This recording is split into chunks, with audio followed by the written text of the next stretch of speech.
અંતે પોરબંદર મહાનગરપાલિકા જાહેર થઈ છે અને હવે સીમાંકન બાદ ચૂંટણી જાહેર થશે ત્યારે ગુજરાત ન્યૂઝ પોરબંદરના માધ્યમથી ચાલો જાણીએ નગરપાલિકાના ઇતિહાસ વિશે।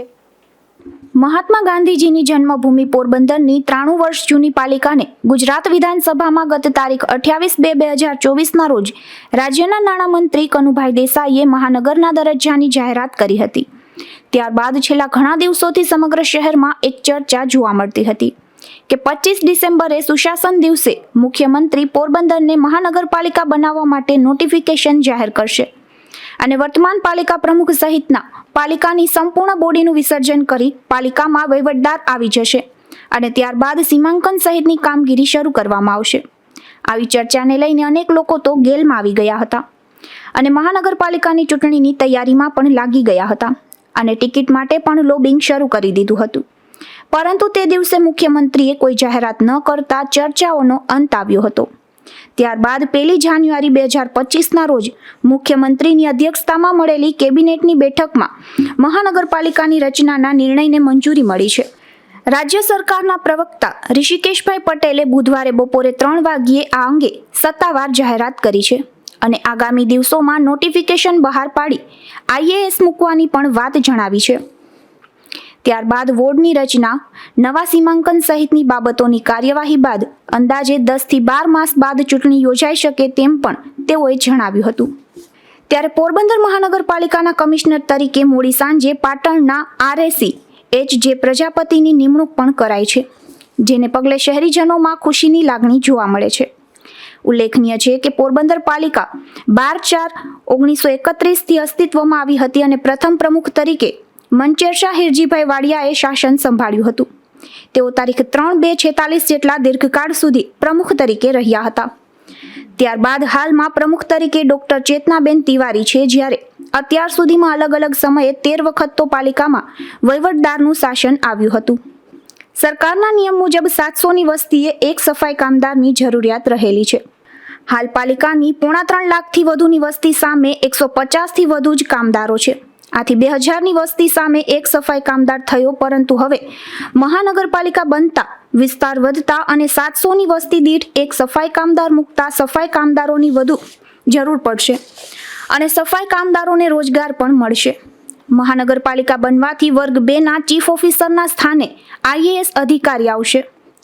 મહાનગરપાલિકા બનવાથી નવા ભેળવેલ ગામોની આસપાસના વિસ્તારનો વિકાસ થશે। નગરપાલિકાના કર્મીઓને પગાર વધારો અને પેન્શનનો પણ લાભ મળશે। IASના હાથ નીચે મહાનગરપાલિકાનું શાસન વધુ સુવ્યવસ્થિત રીતે ચાલશે અને શહેરી વિસ્તારને વધુ રકમની ગ્રાન્ટ મળતા વિકાસના કાર્યો કરી શકાશે। પોરબંદર મહાનગરપાલિકા થતાની સાથે જ પ્રમુખના બદલે મેયરનું પદ આવશે। મેયરનું પદ ધારાસભ્યને સમકક્ષ ગણાય છે, જેમાં મેયરને લાલ લાઇટવાળી ગાડી પણ મળશે।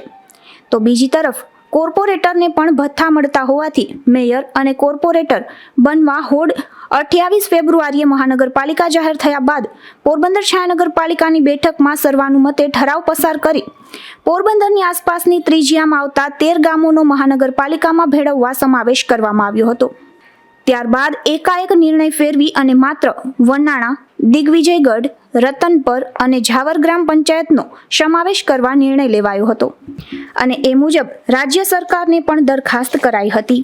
28 ફેબ્રુઆરીએ મહાનગરપાલિકા જાહેર થયા બાદ પોરબંદર છાયાનગરપાલિકાની બેઠકમાં સર્વાનુમતે ઠરાવ પસાર કરી પોરબંદરની આસપાસની ત્રિજ્યામાં આવતા 13 ગામોનો મહાનગરપાલિકામાં ભેળવવા સમાવેશ કરવામાં આવ્યો હતો। ત્યારબાદ એકાએક નિર્ણય ફેરવી અને માત્ર વનાણા, દિગ્વિજયગઢ, રતનપર અને ઝાવર ગ્રામ પંચાયતોનો સમાવેશ કરવા નિર્ણય લેવાયો હતો અને એ મુજબ રાજ્ય સરકારને પણ દરખાસ્ત કરાઈ હતી। પોરબંદર મહાનગરપાલિકા જાહેર કરી છે તેમાં 4 ગામોનો સમાવેશ કરવામાં આવ્યો છે। ત્યારે પોરબંદર છાયાનગરપાલિકાની વસ્તી 2,28,685 હતી। તેમાં હવે વનાણાની વસ્તી 1745, દિગ્વિજયગઢની વસ્તી 565, રતનપરની 1516 અને ઝાવરની 5816 મળી હવે પોરબંદર મહાનગરપાલિકાની વસ્તી 2,79,245 પહોંચી છે અને ક્ષેત્રફળ 97.95 ચોરસ મીટર થશે। પોરબંદર છાયાનગરપાલિકામાં 13 વોર્ડ હતા અને હવે મહાનગરપાલિકા બનતા 11 વોર્ડ થશે, તેમ મહાનગરપાલિકાના વહીવટદાર S.D. ધાનાણીએ જણાવ્યું છે।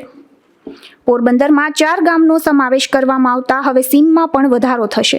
પોરબંદર નગરપાલિકામાં પ્રથમ 2005માં બોખીરા અને ત્યારબાદ 2015માં ખાપટનો સમાવેશ કરવામાં આવ્યો હતો. 2.5 વર્ષ પૂર્વે છાયા નગરપાલિકા અને ધરમપુર ગામનો સમાવેશ કરવામાં આવ્યો હતો. પરંતુ ખાપટ, ધરમપુર સહિતના વિસ્તાર હજુ પણ વિકાસથી વંચિત છે. અહીં રસ્તાઓની પૂરતી સુવિધા નથી, ગટરની પણ સુવિધા નથી અને ભૂગર્ભ ગટરની કામગીરી થોડા સમય પહેલા જ શરૂ થઈ છે. તેમાં પણ લોકો હાલાકી ભોગવી રહ્યા છે. આથી આ વિસ્તારો જ હજુ પાયાની સુવિધાઓથી વંચિત છે. ત્યારે મહાનગરપાલિકા બનાવવા માટે જે નવા 4 ગામો ભેળવવામાં આવ્યા છે તેઓને ક્યારે સુવિધાઓ મળશે તેવા સવાલો પણ ઉઠી રહ્યા છે. નિપુલ પોપટ, ગુજરાત ન્યૂઝ, પોરબંદર.